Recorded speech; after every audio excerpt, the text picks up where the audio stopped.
मर्ज किया। बाबा कहने लगे कि देखो बच्ची, इस बच्ची ने भी जब से बाबा की बनी तब से स्थूल कार्य किया, स्थूल सेवा की, पर सभी का सुख दे करके इस बच्ची ने सबका दिल जीता।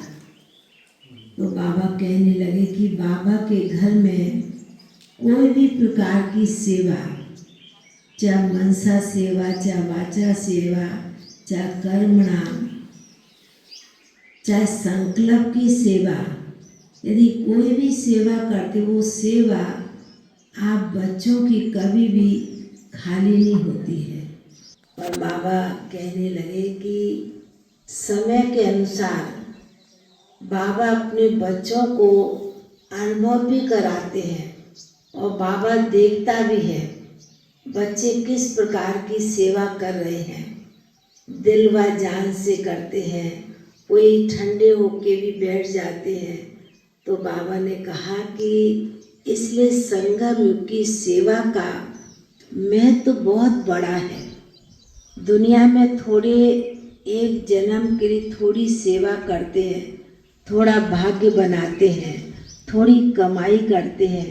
बाबा ने कहा थोड़े समय के लिए, पर आप बच्चे जो संगम पर सेवा करते हो, एक जन्म में और 21 जन्म का भाग्य आप बच्चों को प्राप्त होता है, ये कभी कभी बच्चे भूल जाते हैं।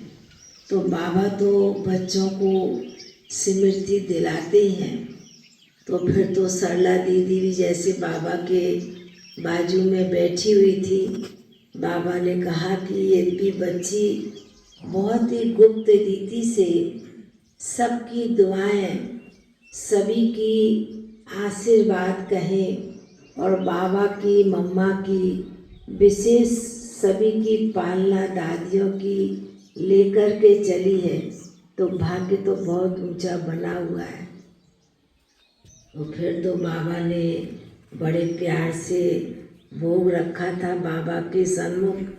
तो बाबा ने भी जिनके प्रति विशेष याद और भोग होता है, तो बाबा उनको पहले भोग स्वीकार कराते हैं और बाबा खुद भी भोग को स्वीकार करते हैं।